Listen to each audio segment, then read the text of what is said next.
All right, here we go. Hello, everybody.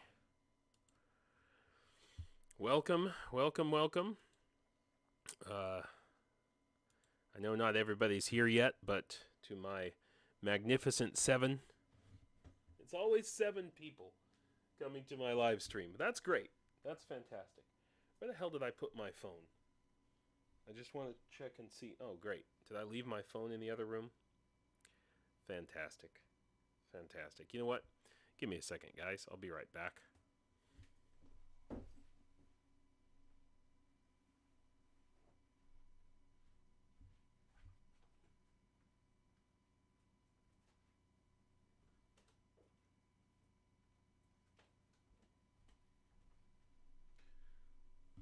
Hello, hello.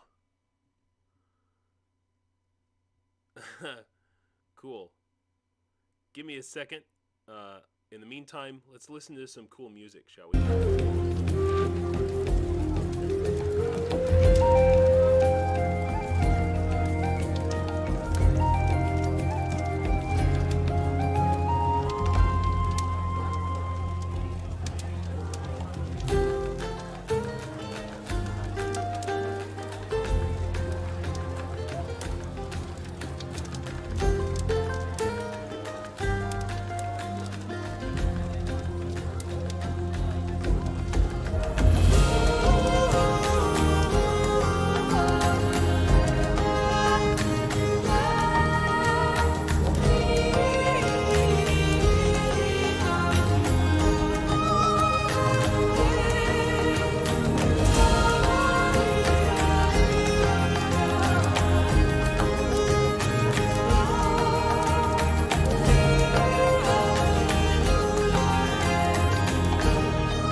Thanks everybody for waiting.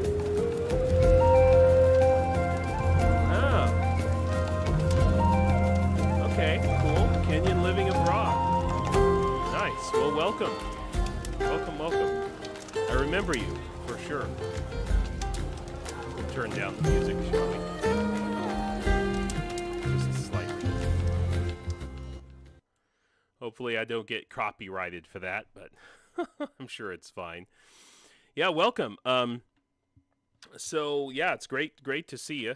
And as I recall, you're in Poland, if I'm not mistaken, or you were, I guess. So, come visit Ukraine. It's nice here. I don't know if you can do that. I don't know what the visa laws are for Kenyans, but I have met a number of Kenyans here. Who are teaching English, actually, to Ukrainians. So there's a big need. Like if you came to Ukraine, yeah, you would not. You wouldn't get rich. You can't really get rich from that, but definitely. I mean, you'll make enough money to live. And live pretty well in Ukraine as an English teacher. Technically, as I recall, Kenya has, like, English is the official national language, or one of the official national languages, and as a result, you can qualify as what they call here a native English speaker, which sounds really strange for me because, in America, a native speaker is someone who speaks, like a Native American language. Yeah. So yeah, I mean, I don't know what you're doing or how you're making money, but it's a good thing to do to come here. It's an easy thing to do to come here and teach English here. So, consider it. So, you can just do it for a month and see if you like it. And I don't know what you're doing or how you're making money, but it's a good thing. Okay. There we go. Come on, phone. Okay. Great. Awesome. So yeah, definitely investigate it. I mean, if you're right next door, you might as well. And what I would do, honestly, is look up, do a Google search for English schools in Ukraine. I mean, there's so many just in Lviv, but especially Kyiv. Um, yeah. Um, so look up English schools in Ukraine. I mean, if you come to Kyiv, if you throw a rock, you'll hit an English school in Kyiv, and they will hire you for sure, no doubt. So, you know, it's an easy way to travel. You just go around teaching English in places. Anyway, I'll get started with the stream. I don't know who all's here yet. Oh, three viewers. Fantastic. Well, thanks everybody who's here. Thanks for coming. So we have some things to talk about tonight. I have some things to show you. It's going to be fun. It's going to be interesting. And we will start, I think we'll start today with the news. Not every little bit of news. This is probably the biggest news right now, I think, which is that the wife of the head of the GUR, which it's like the CIA of Ukraine, but with they have more of a military purpose because of the war. Oh yeah, there's a new train straight from Poland. I can't remember where in Poland, but straight from Poland to Kyiv, I believe. So I already have some of my students who've taken it. So yeah, definitely. There's new train routes opening up all over Ukraine. It's wild. You wouldn't expect that in the middle of a war, but the transportation system is getting better. The roads are getting better. Trains are getting better. It's crazy. So, but yeah, so the news here about Budanov's wife, and I think Budanov's wife, beautiful woman, seems great. How do I say this, ladies? No offense meant by this at all. If you're watching though, your lips look fine. They look great. You don't need that special lipstick that makes your lips swell up like a duck, or the injections that women are getting. No. It's so common here in Ukraine to see. That's all I'm going to say.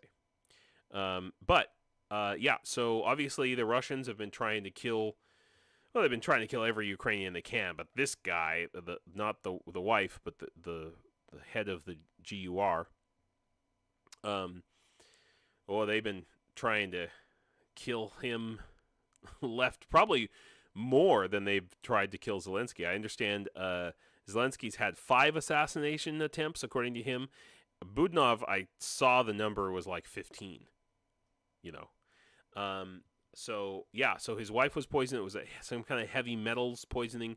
So it took some time. It wasn't like they might have eaten something days ago that was laced with whatever it was, mercury, or maybe it was polonium. They didn't say radioactive in the report, which shows you that the Russians, they're not completely stupid. They've gotten smarter, because the problem with the polonium, the radioactive stuff that they used in Great Britain and somewhere else, maybe it was Poland, they poisoned, or Germany, they poisoned somebody with polonium. It's a artificially made radioactive metal, and the radioactivity can be traced. You basically leave a trail of radioactivity everywhere you've gone.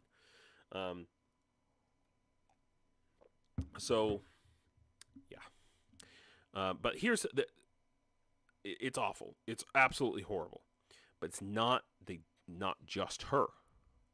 And it's not in this report. But it wasn't just her that was poisoned. It was a whole bunch of senior officials in the intelligence agency. They must have been having like a party or something, like maybe a birthday party. Somehow Budanov did not get poisoned, but a bunch of, like, basically the people around him did. That's the real scary concern, because here's the problem, okay? Russians think that if they kill Zelensky or if they kill Budanov, it'll solve their problem. That might have been true in the first day or week of the war. It's no longer true now. Every single Ukrainian is doing everything they can to destroy Russia. I mean, not just free themselves, but destroy Russia. Because that's the only way for Ukraine to be free, is Russia has to be destroyed as an entity.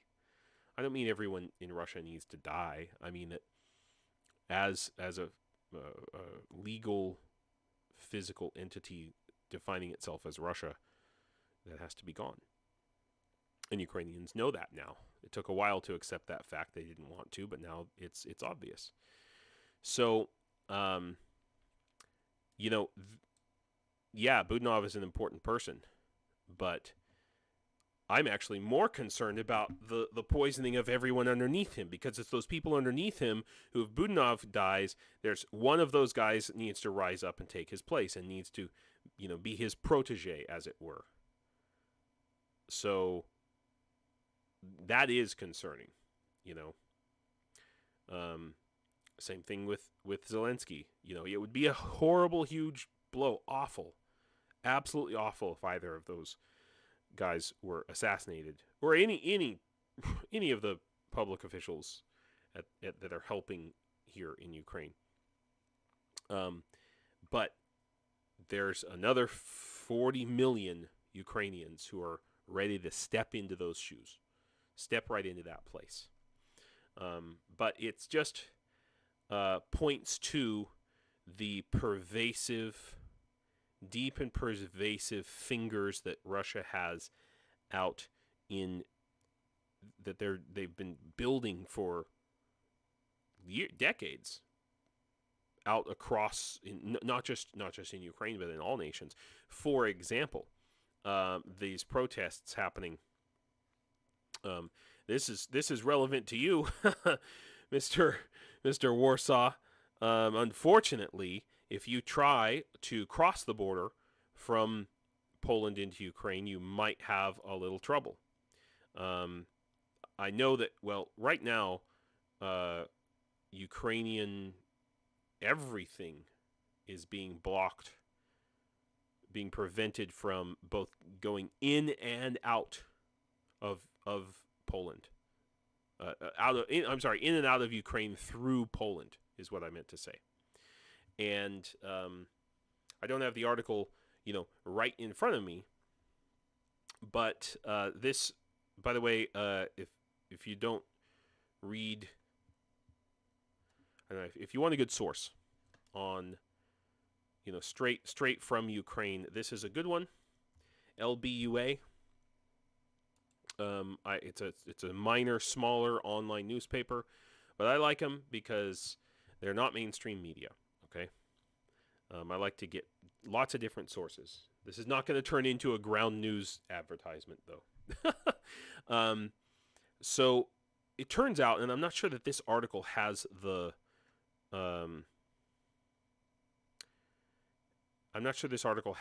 the discussion about it, but yeah, there are legitimate economic reasons, okay, for this. The problem, this is the same reason, this is connected to the reason that Ukraine has not been admitted into the EU yet, because the rest of the EU knows, or certain countries in the EU know that on many levels, especially in the agricultural sector, Ukraine is going to outcompete the shit out of most of the European countries for all kinds of reasons. European regulation, the cost of European regulation being one of those things. But okay, and that is a part of the problem. Yeah. So let's see. I'm trying to find the... Okay. I'm not sure that this is the guy, but basically the... Yeah, you're welcome. You're welcome. I mean, this is, since you're in Poland, this is extremely important. The leader of, and I don't have it in front of me, I thought it was in this article, but the leader of this this protest by the Polish truckers, and the same thing, by the way, is happening in Slovakia. And I've been to the Slovakian border, and I waited on the Slovakian border for like 8 hours because of this situation. But the funding to fund this protest, it's being put on by a far right-wing political party in Poland. That's who is organizing this protest, and they are being funded by guess what? Moscow. They're being funded by Russia. So I'm not saying that these things are not legitimate concerns. They are, that these truckers in Poland have, but they could have negotiated this in another way. That already 2 Ukrainian truckers have died because their trucks are just stuck there on the border with nothing, and they couldn't get emergency services to them in time because of the traffic jam, and they freaking died. That's how serious this is getting. And there's thousands and thousands, hundreds of thousands of tons of aid for Ukraine that needs to get in. And Russia knows, hey, this is their weak point. This is great. This prevents, this prevents Ukraine from getting the economic help and also the humanitarian help that it needs. I don't know about military. That's another question. Is there another route that the military aid is using, because it was coming through Poland as well? That is something we don't know. We are not privy to. But these fingers from Russia are, getting there. This is in the Netherlands. So in this past week, this guy, he looks a little bit like Trump with that hair. He's basically the Donald Trump of the Netherlands. So he represents the Party for Freedom. And he's one of these guys, he likes to say crazy shit, and he likes to talk a lot about, how much he hates foreigners. And foreigners are ruining the country. And it's following the same pattern. It's the same it's a fascist pattern, Now, sure, there are issues in Europe, especially with Muslims coming in to Europe. Not the fact that they're coming in, but the fact that Europe doesn't have a system or a culture that is adjusted to, that is capable of integrating integrating immigrants into their society by and large. And Kenyan living abroad, I'll use your YouTube name. You are in Poland, and you can probably speak to that a little bit about what it's like for you in Poland. Do you feel a little bit like an alien? Do you feel isolated? Did you feel welcomed by the Polish people when you got there, or any other parts of Europe that you might have gone to? In general, people coming from outside Europe, coming into Europe, especially if they are culturally different, if they're from Africa or from the Middle East, they find that there's no cultural integration. There's no culture of cultural integration in Europe, because most of the people in Europe have been living in the exact same place for 5,000 freaking years, and they're the people who stayed behind generation after generation in the 19th and early 20th century, when all the people who could think for themselves a little bit more were going to America to get the hell out of the clusterfuck that was Europe in the 19th century. In many respects, in that very closed mindset, hierarchies, especially after the 1848 revolutions failed. So there's no system to integrate, and it's a real problem.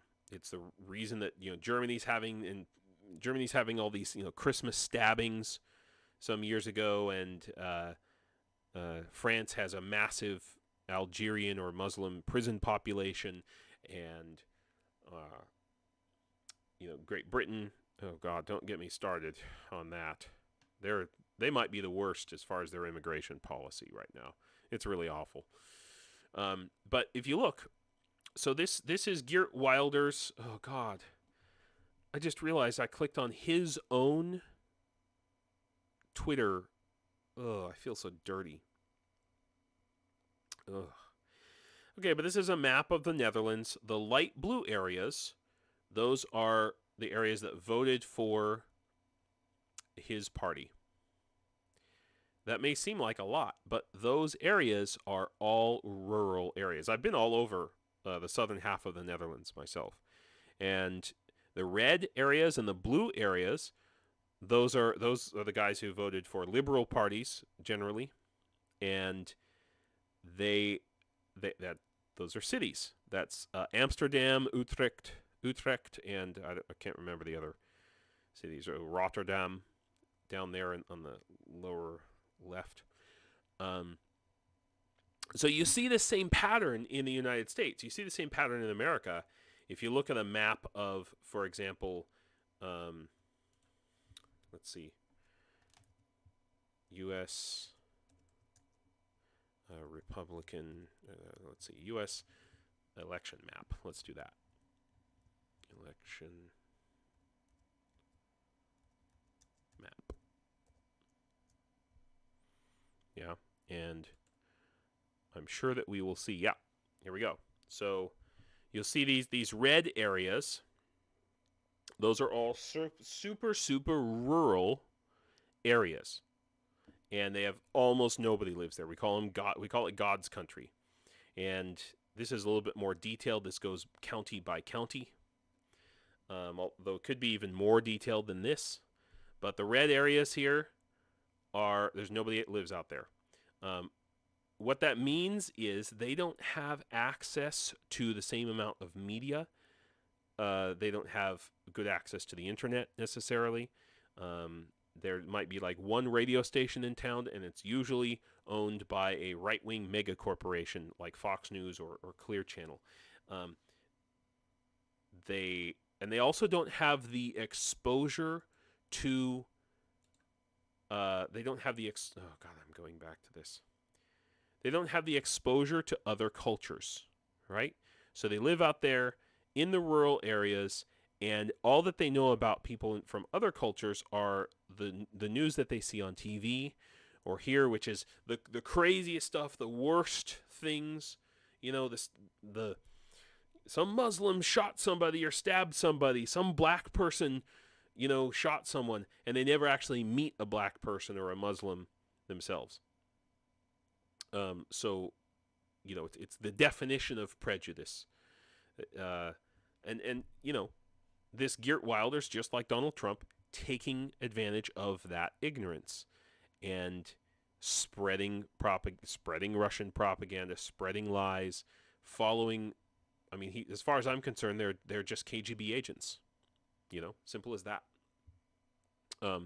And in America, this has played out because the Republicans are holding up Ukraine aid to Ukraine because they've tied it together with border security. That's what they're calling it.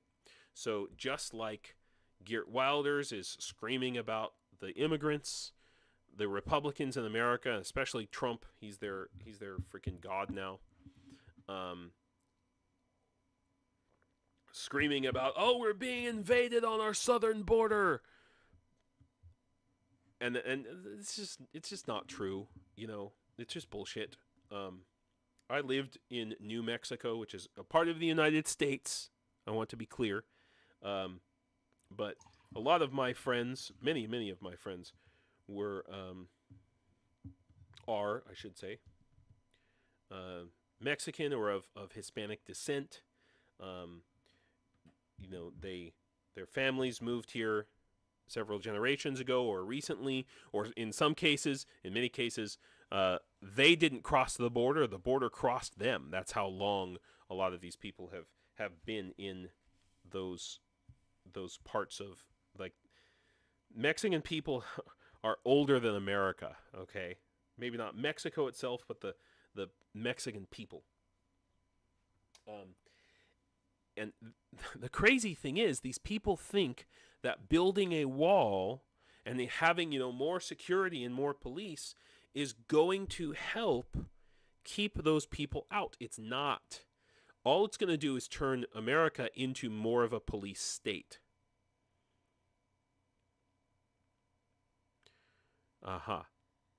Recognizing that the Republican recalcitrants have, nice word, have legitimate objections is the starting point for unified action.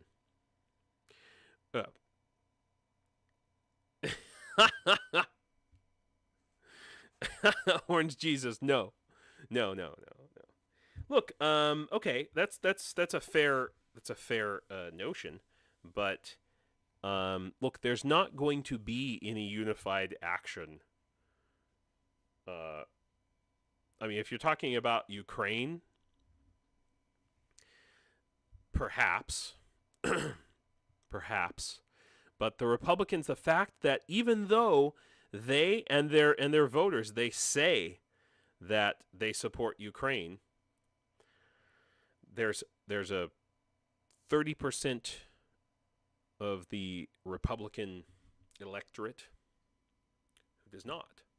I'm sorry, there's a 30% of the American electorate who does not support Ukraine, and those are mostly Republicans. Republicans are close to 50% of Americans, so there you go. Yeah, no, I'm not going to vote for Orange Jesus. So yeah, okay, great. We can say, we don't want to say anything bad about Republicans, or they won't support Ukraine. No, what we need to say is they need to be educated. They need to get away from Fox News, because that's for the most part, that's all that they're hearing. The same thing is true in Russia, for example. Who are the people who vote for Putin, right? They're the people who watch Channel 1 News. It's like, and if you go to America, large parts of America, those red parts of the United States that I showed you earlier,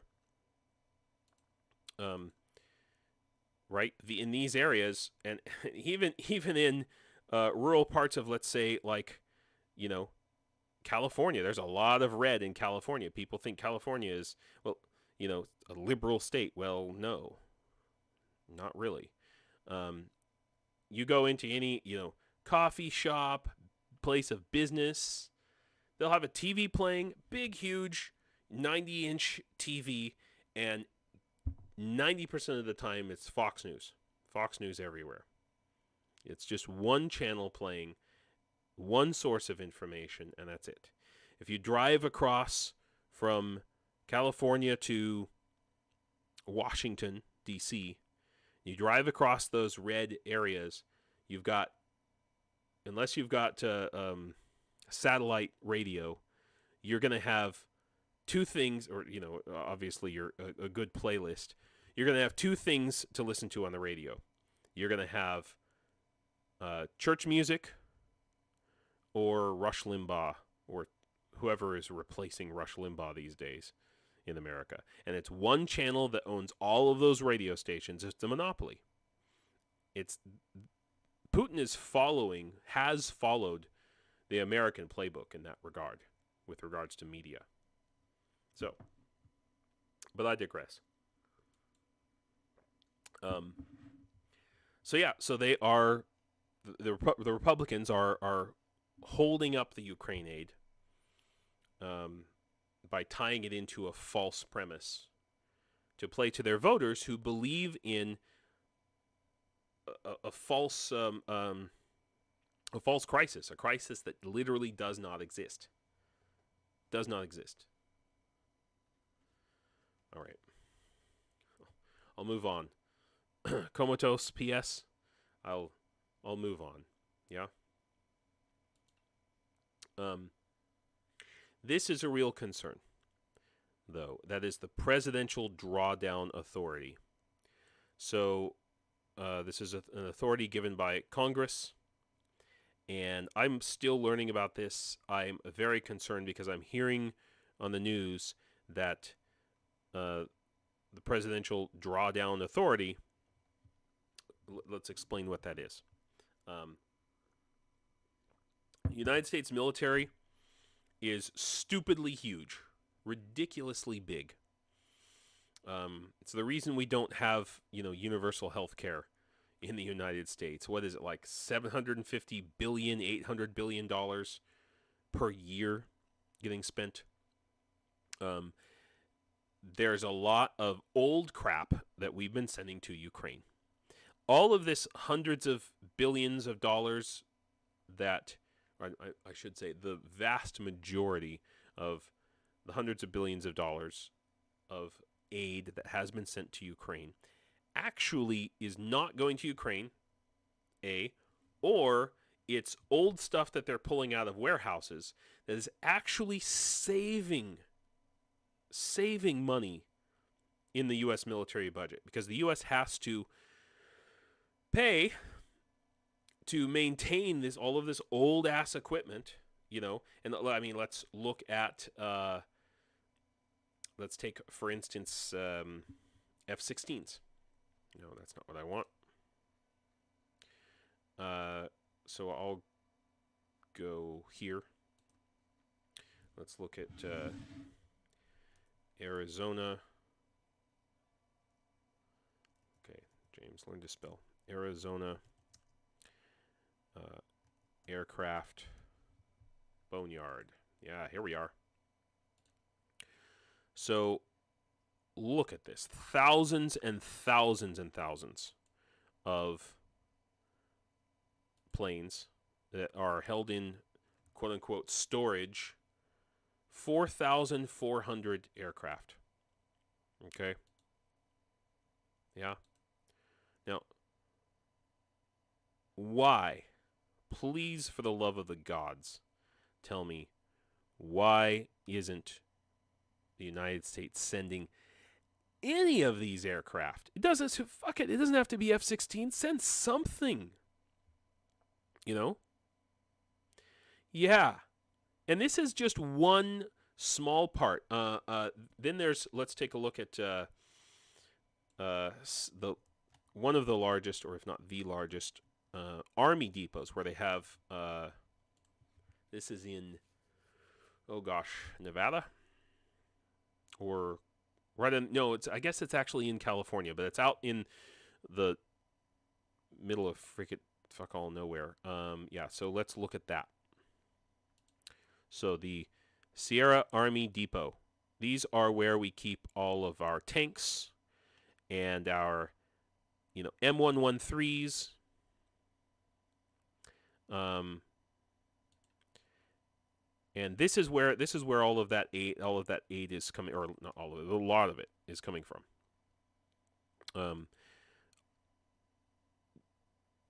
Yeah.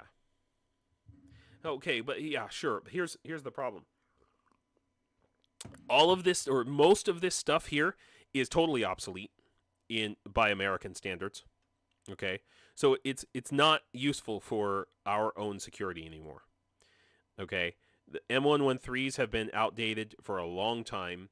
The M1A1s that are being sent, those are the American tanks that we've sent a whopping 14 or 30. Whoop-de-doo, and we have more than 3,500 of them. A large number of them are here in the Sierra Army Depot. Let's do a full screen. Here we go.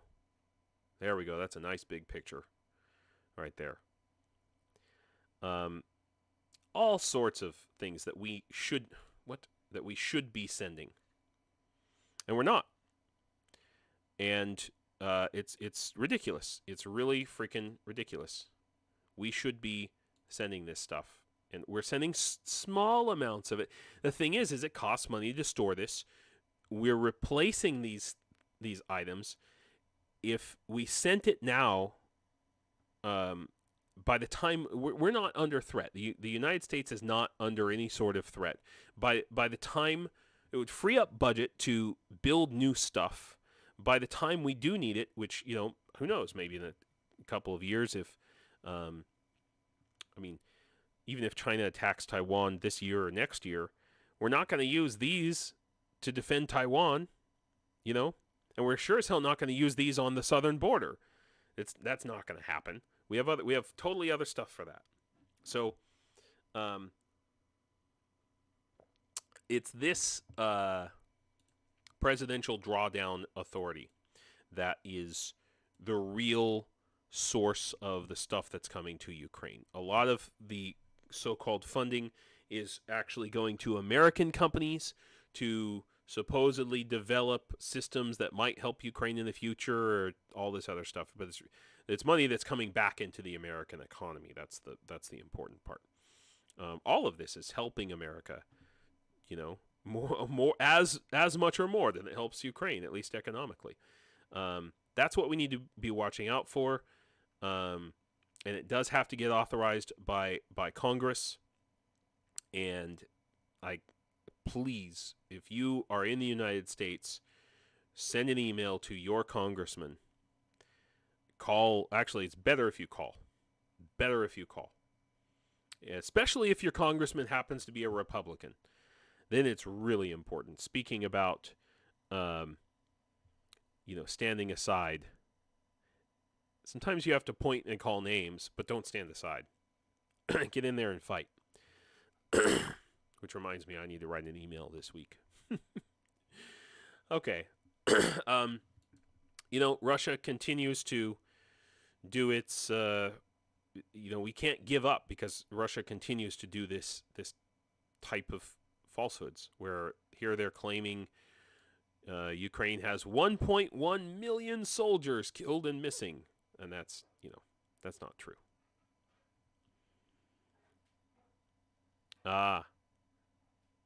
You mean so from the United States? Yeah. That's a really interesting topic for discussion. A lot of the aid that comes from the United States to Africa is not just from the army, but from like NGOs and stuff. It has been argued, and I would argue, is counterproductive. In other words, if you bring, people are starving, so you bring 1,000 tons of rice, free rice to Africa. Well, now what you just did is you killed the price of rice, so the actual rice farmers are probably not going to grow anything for the next year or two. So you just made the famine worse, for example. But yeah, you're right, KLA.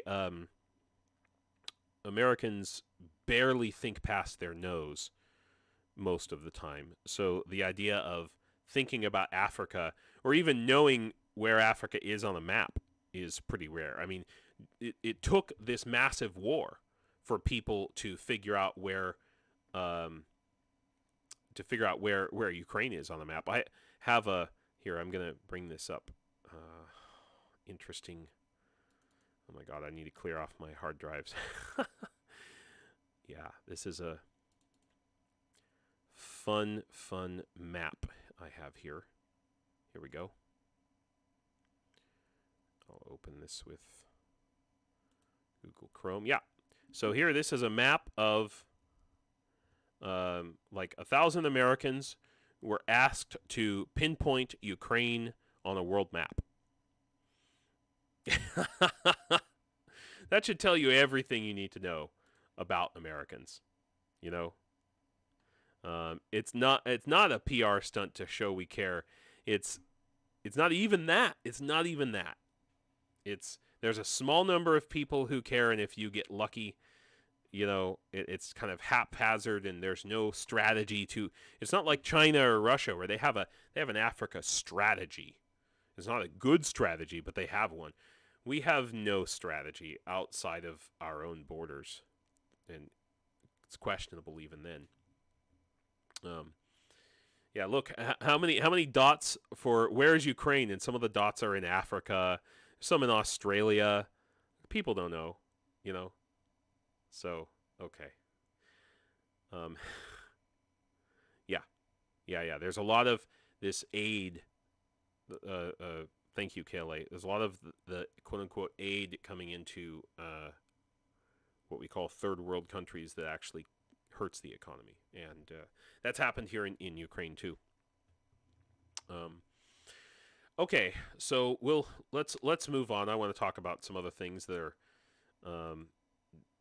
maybe more relevant to me and not just politics the whole time. So we can move on from that. Go check out this Civdiv video. I'll just play little parts of it, no sound or anything. I mean, it's basically shots of him, in the field and what have you. Really, what he talks about here, though, in this video, which you should watch, is how much of being in the military, and it's true for him it was true in Syria, and it's certainly true in Ukraine. How much of your time is spent hurrying up and waiting? So, yeah, we're gonna go on a mission, blah blah blah, and then it doesn't happen, and there's just this constant delay. It's ridiculous. I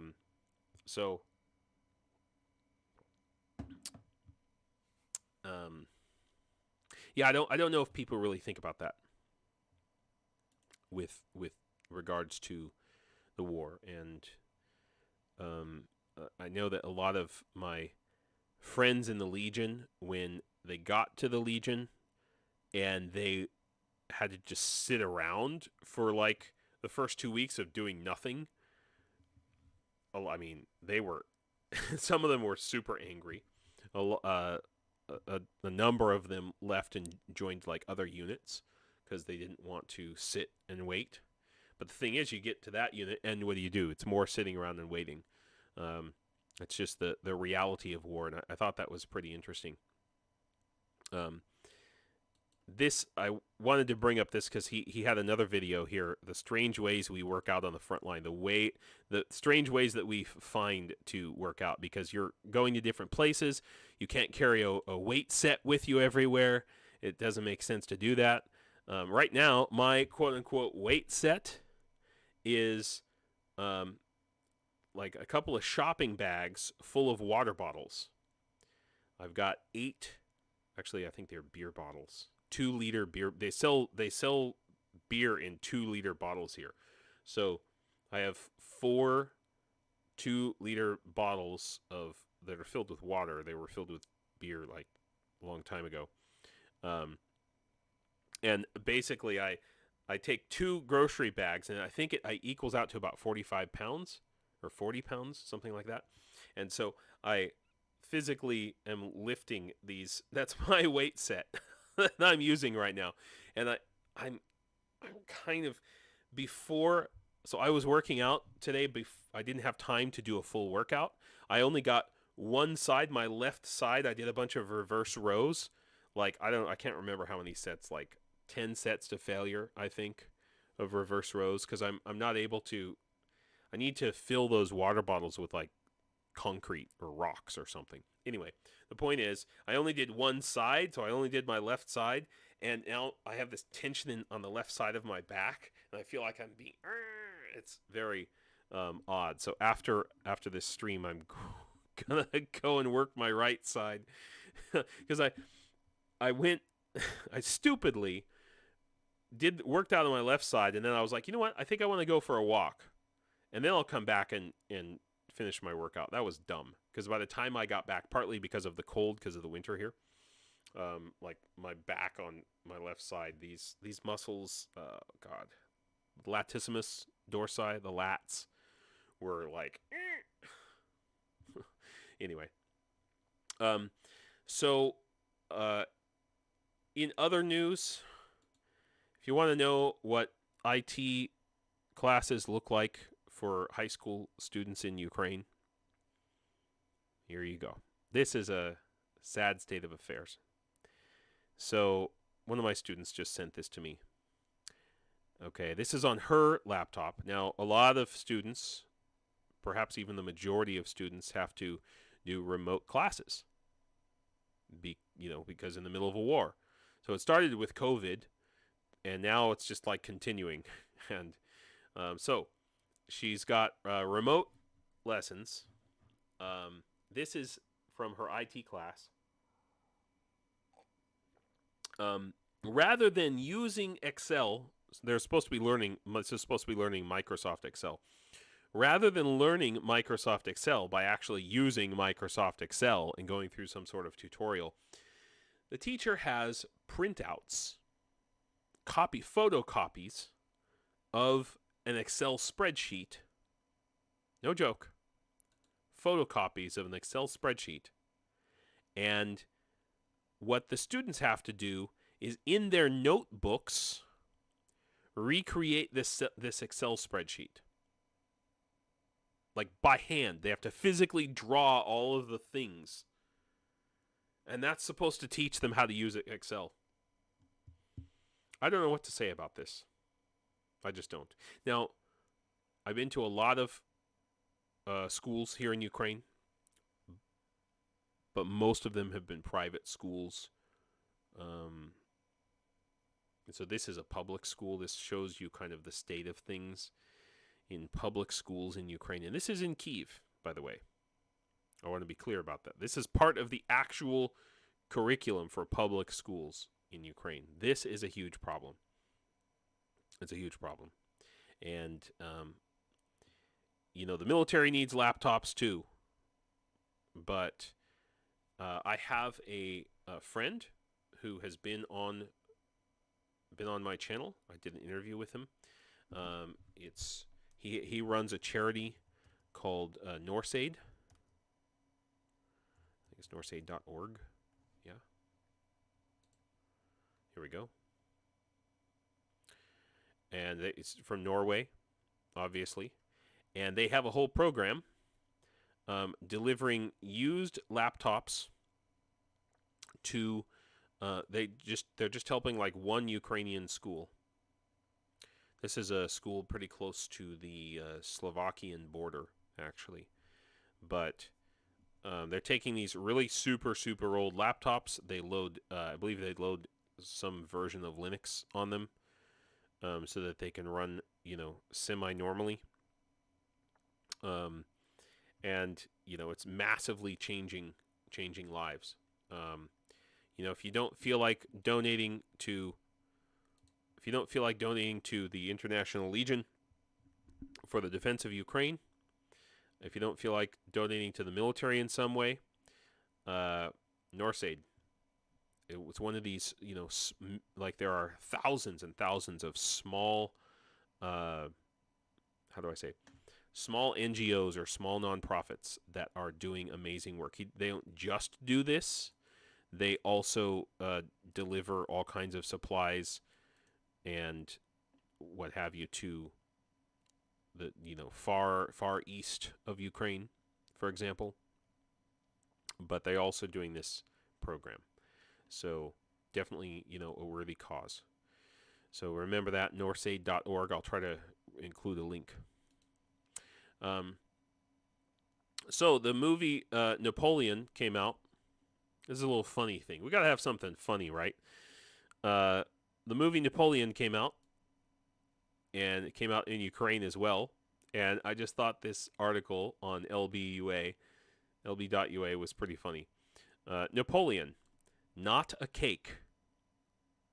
Maybe you don't get why that's funny, but here in Ukraine, if you ask for a cake, if you say, I would like to have a piece of cake, please, you will get something that looks like this. It's layers of basically tortillas, what they call lavash. So like a very thin tortilla with sour cream, essentially, usually with some sort of topping. That's how they make cake. It's not cooked at all. There's some other ingredients too. I won't show you the recipe. I mean, it tastes okay, but it's not cake. And what we call cake, they call a tort. So that's the word I think in Ukrainian, or surgic. They call it a tort. So now what we call a tort is like a very small. Oh yeah, I guess to me it's a tort is like a very small tiny little cake or something. But I guess this is the thing. Anyway, just kind of a funny. I thought this article was funny because they're like, this is not intended for this is not intended for English speakers. I translated this, right? So it's Napoleon, not a cake. It's very funny. Okay. So that is most of what I wanted to show you in the news. Another thing I wanted to show you, a little bit of show and tell, if anybody's still listening. Yesterday in the live stream, we were talking about winter gear because it's a lot of winter out there. More than a foot of snow. I said yesterday I thought it was between 6 inches and a foot. Before our live stream, I went hiking out in, like, off of the road into where there's actual snow and snow drifts and things, and it's about halfway up my leg, and I'm a tall guy. So this is actually the first gift that a Ukrainian gave me here in Ukraine. A guy named Dmitry, who was my first friend in Ukraine, gave me these for Christmas or New Year's. A New Year's Christmas gift. And he's in the army now, the ZSU. But what these are this is 1960, and it was before I wore them. I've worn them a lot. I should never have worn them. I feel bad. This is a 1960 Soviet Army or Air Force officer's boot, or they're also called bomber boots. So that what's amazing about these is, okay, come on. What's amazing about this one is that the damn zipper's stuck. Okay, I'll get the other one.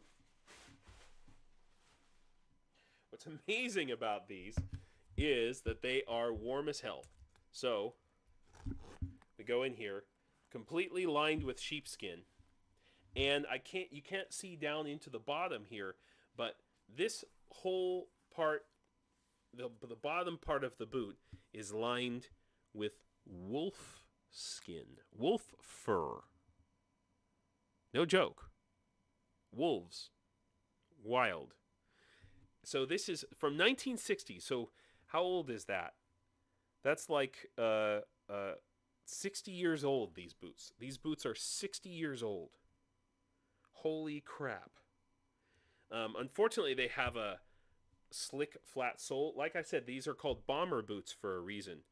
Because they were worn by bomber pilots. The bombers didn't have heating for their feet, and this would keep their feet relatively warm.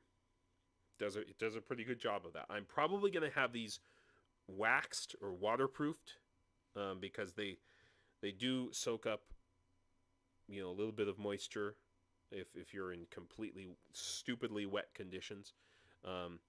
But that's more to save the leather than it is my feet. Once I get the wool socks that I showed you yesterday, and the thing is it's crazy that I found these because I wear a size 48 shoe. That's the European size, so size 13 wide. And I mean, probably the reason that these still exist is because there's nobody in all of the USSR who had a size 48 shoe, and they didn't know what to do with it. And it ended up, going to this friend of mine, Dimitri, who collected army boots. He actually gave me 3 pairs of boots. These are my favorites. So because these have a flat sole, and I have completely fallen on my ass on the ice here, about 20 miles away from me here yesterday, a man died by slipping and falling on the ice and hitting his head. It's not fun. It's scary. It's scary as hell. So I have bought these. And I had to add this chain because, again, I had to hack this because, again, these are called crampons.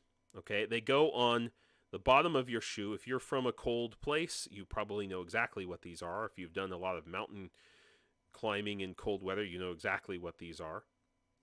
I think they were like 200 grivnas.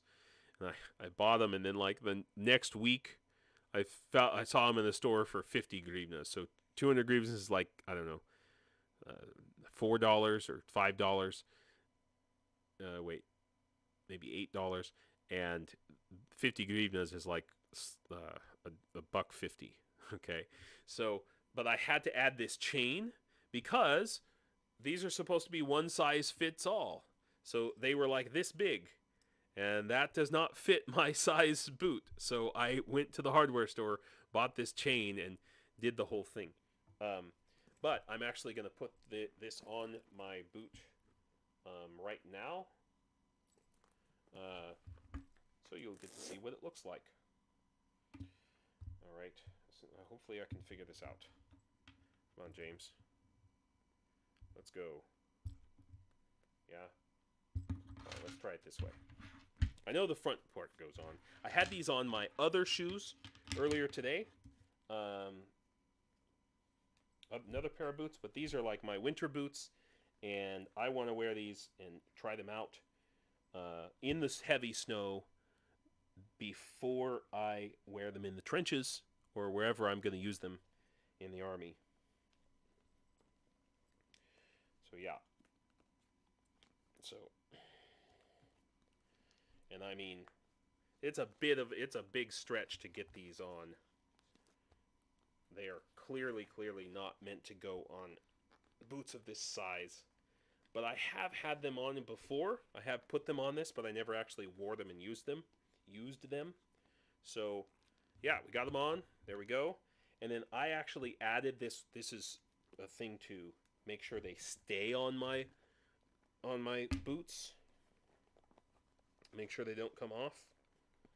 So this is actually like it's a piece of laundry, like metal wire laundry line. It's just the hey, it's what I had. Okay, but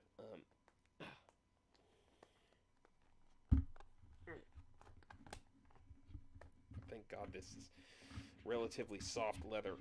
I can get this whole thing over it.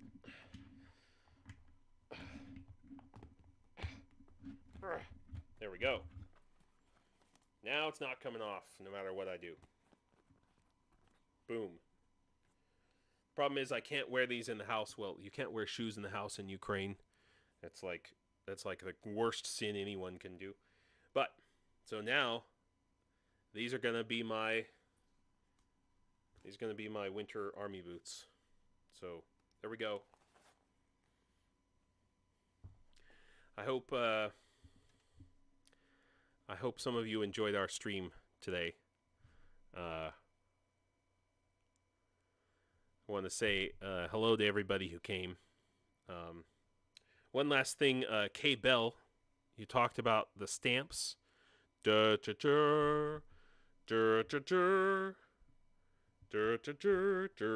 know if that's the appropriate song for this, but there you go. So I forgot when I was talking about it yesterday. I have some of the stamps too. So maybe I should put those on my Support Ukraine website as well. We'll see. We'll see. I have a lot of things on my to-do list. So thanks everyone who came, who watched. Thank you, K-Bell. Thanks everyone who's still listening. Thanks for checking out my boots. It'd be great if you had a boot fetish. You know, you could just play that end of the video over and over, I guess. Anyway, thanks for everybody who. Yeah, Kayla. They're really in good condition. I have had them resold and polished and stuff once, but other than that, yeah, they're very, very usable, very wearable. So, thanks everybody. Slava Ukraine. Support Ukraine if you can. Check out this website, and I'll be adding more stuff to it hopefully this week. And that's it. Do побачення.